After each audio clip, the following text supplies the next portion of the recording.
This is Get Real and Heal for Type A women executives and entrepreneurs, where we discuss all things emotional healing and the relationships with yourself, your man, and your money. I'm your host, Jamila McMallow, wife, mother, certified cognitive behavioral therapy practitioner, mindset and relationship expert with over 20 years coaching and mentoring experience. I know that when you're the one that everyone else leans on, the leader and the trailblazer, it can be difficult to let your guard down, be vulnerable, and tend to your own emotions. So I hope today's discussion will allow you a moment to experience a life-changing realization, perhaps even a transformation. So let's begin and get real and heal. So today's topic is on worthiness. And this is so interesting, right? Because when you're a type A woman, you exude confidence. You're a leader, perhaps in a management role, vice president, president, CEO, etc., or even the CEO of your own company, and that, of course, takes a measure of leadership to lead yourself as an entrepreneur, as those of us out here in these entrepreneurial streets can attest to. And so it seems almost like it doesn't make any sense, right? Because type A is the go-getter, the driven, the ambitious, all those things. However, did you ever stop to think about what's driving that type A behavior? Did you ever really stop to think about why you are as driven and ambitious as you are? Did you ever stop to ask yourself, what am I trying to prove? Now, this is not to say that every woman who moves confidently in a leadership capacity feels this way or is driven in this way. However, it's interesting that most of the women that I've met, in fact, I don't know any personally that are high performers that don't feel a sense of unworthiness or like there's something that they have to prove to themselves. I've got to be better, faster, stronger, etc. I know for me, I am originally from Detroit. And when I was growing up, I know when my older sisters grew up, the city was actually predominantly white. When I grew up, the city was predominantly black. It was like 80% black. My parents are from the Deep South, and they grew up during the Jim Crow era.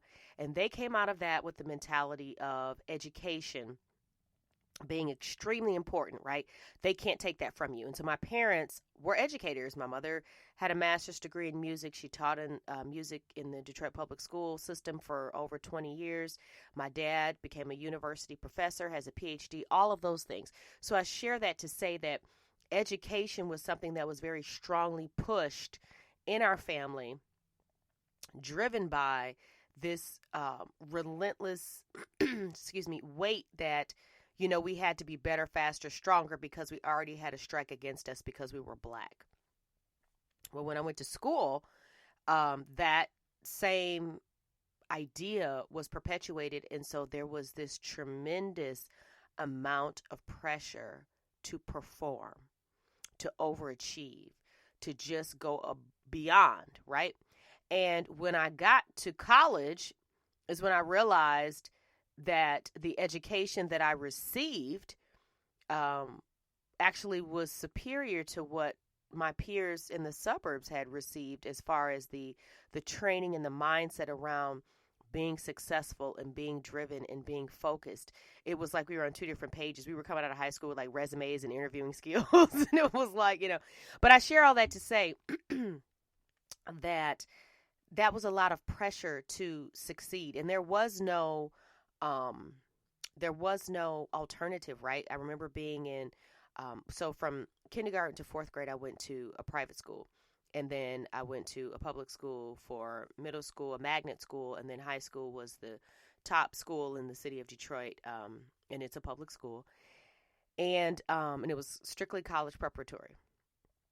But when I was in private school, when I was in those younger grades, they used to always say, that you had to do well or you were going to get kicked out and you'd have to go to public school, right?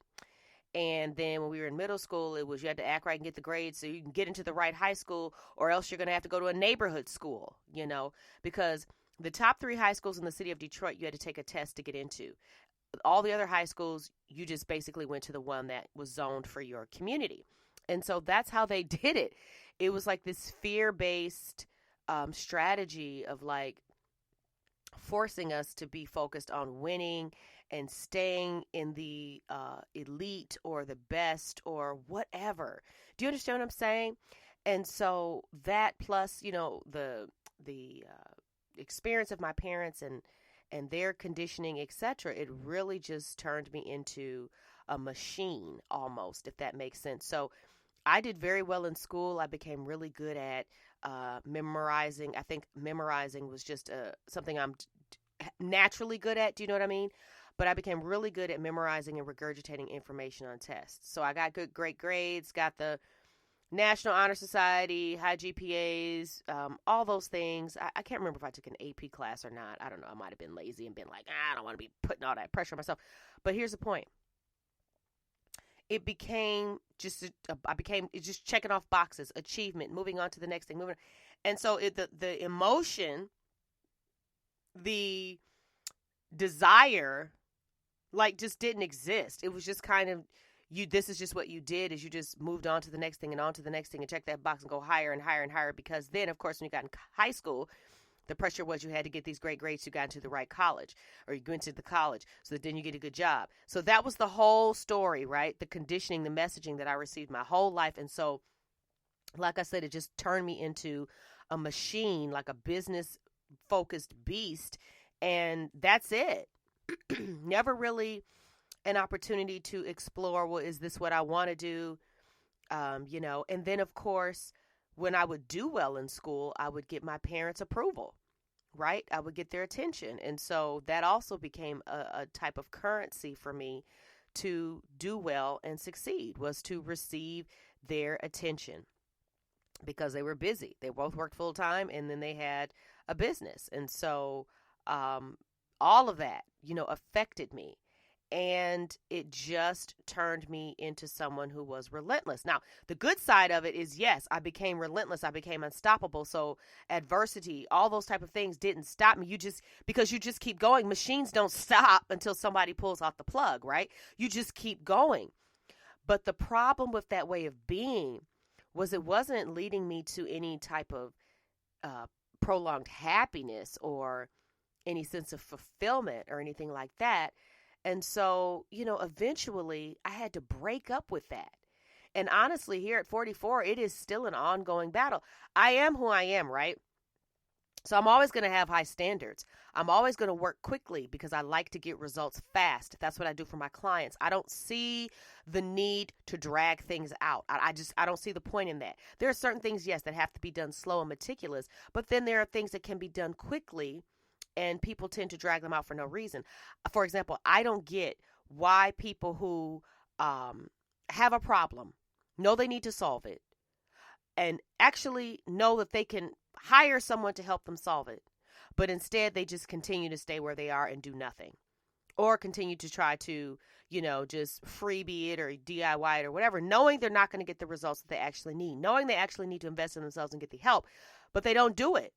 They just sit there in their problems. It's learned helplessness. That's why none of my clients are people who have that attitude or that victim mentality. I can't get with it. I don't understand it. I know why it exists, but you can't be in that state of mind for me to be able to help you. I just cannot. And so I say that to say that, I'm going to be, right, the machine in certain areas, but I have had to learn how to reconnect back with the things that I actually desire, the things that I like. You know what I mean? Getting back in touch with my gifts. That's why, my business, that I created is all around getting back in touch with my natural gifts, my God-given gifts, the things that I'm able to help women do, the thing that I do the absolute best with the least amount of effort.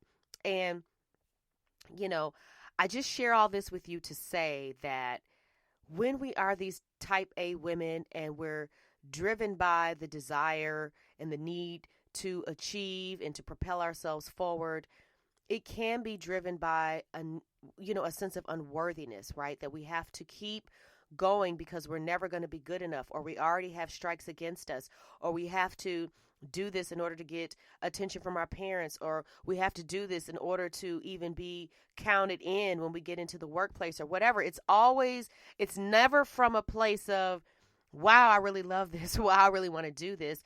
We do apply those behaviors to the things that we enjoy, right? But how often do we actually do the things that we really enjoy? How in tune and in touch are we really with the things that we enjoy, right? So I really want you to think about that today. I hope that me sharing a little bit of my personal experience and my stories is, that you're picking up what I'm putting down, and that you're understanding that simply being type A does not mean that you have to be a emotionless machine. Your emotions are not weakness. You don't have to, just push, go, do. And I know that you probably don't know how to stop, but it's okay to be that way, right? I love that. All of my clients are like me in that way. And I love that because we get stuff done. We get results. So I'm not saying that way of being is bad. The hustle and the grind culture, working yourself to the bone, killing yourself, going after somebody else's dream. Yes, I agree. All that stuff is toxic. All that stuff is unhealthy. And that's not what I'm saying. But what I am speaking into, what I am saying is that it is absolutely necessary for you to really get in touch with why. Why am I pushing myself this way? Why do I feel like I'm not allowed to fail or make a mistake? And oh my goodness, what happens if I do? So that's some food for thought and some things to really meditate on. And like I said, I hope that this was helpful for you today. That's all I got for you. See you soon. Thank you for listening to today's episode. Be sure to visit CoachJamila.com, where you'll find the links to connect with me on social media and more information on my private bespoke coaching for Type A high-performing women executives and entrepreneurs.